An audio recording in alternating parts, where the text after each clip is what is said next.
3వ అధ్యాయం.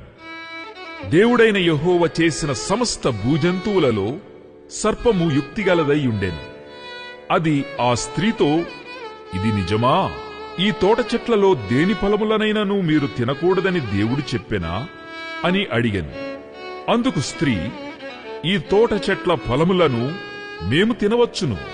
అయితే తోట మధ్యనున్న చెట్టు ఫలములను గూర్చి దేవుడు మీరు చావకుండునట్లు వాటిని తినకూడదనియు వాటిని ముట్టకూడదనియు చెప్పెనని సర్పముతో అనెను. అందుకు సర్పము, మీరు చావనే చావరు.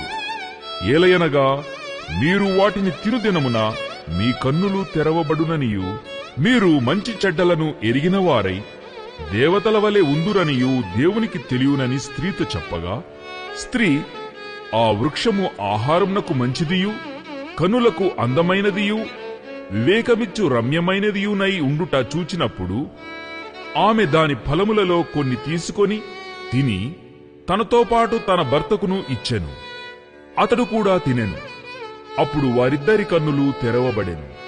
వారు తాము దిగంబరులమని తెలుసుకొని అంజూరపు ఆకులు కుట్టి తమకు కచ్చడములను చేసుకొనిరి. చల్లపూటను ఆదామును అతని భార్యయు తోటలో సంచరించుచున్న దేవుడైన యెహోవా స్వరమును విని దేవుడైన యెహోవా ఎదుటికి రాకుండా తోట చెట్ల మధ్యను దాగుకొనగా, దేవుడైన యెహోవా ఆదామును పిలిచి, నీవు ఎక్కడ ఉన్నావనెను. అందుకతడు, నేను తోటలో నీ స్వరము వినినప్పుడు దిగంబరినిగా ఉంటిని గనుక భయపడి దాగుకొంటిననెను. అందుకాయన, నీవు దిగంబరివని నీకు తెలిపినవాడెవడు? నీవు తినకూడదని నేను నీకు ఆజ్ఞాపించిన వృక్ష ఫలములు తింటివా అని అడిగెను.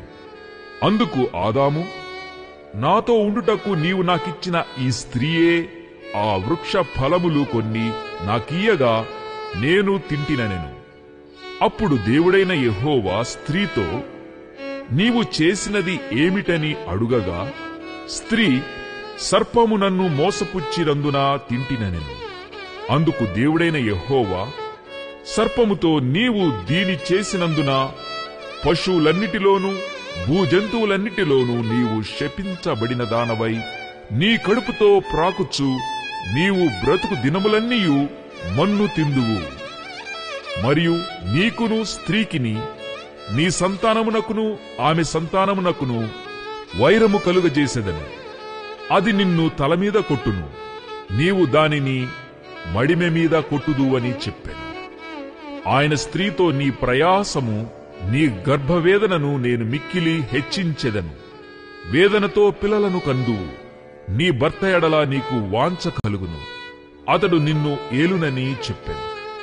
ఆయన ఆదాముతో, నీవు నీ భార్య మాట విని తినవద్దని నేను నీకాజ్ఞాపించిన వృక్ష ఫలములు తింటివి గనుక నీ నిమిత్తము నేల శపింపబడియున్నది.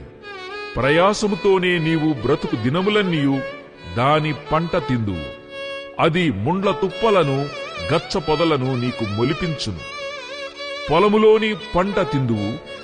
నీవు నేలకు తిరిగి చేరు వరకు నీ ముఖపు చెమట కార్చి ఆహారము తిందువు. ఏలయనగా నేల నుండి నీవు తీయబడితివి, నీవు మన్నే గనుక తిరిగి మన్నైపోదు అని చెప్పాను. ఆదాము తన భార్యకు హవ్వ అని పేరు పెట్టెను. ఏలయనగా ఆమె జీవముగల ప్రతివానికిని తల్లి. దేవుడైన యెహోవా ఆదామునకును అతని భార్యకును చర్మపు చొక్కాయిలను చేయించి వారికి తొడిగించెను. అప్పుడు దేవుడైన యెహోవా, ఇదిగో మంచి చెడ్డలను ఎరుగునట్లు ఆదాము మనలో ఒకని వంటి వాడాయను.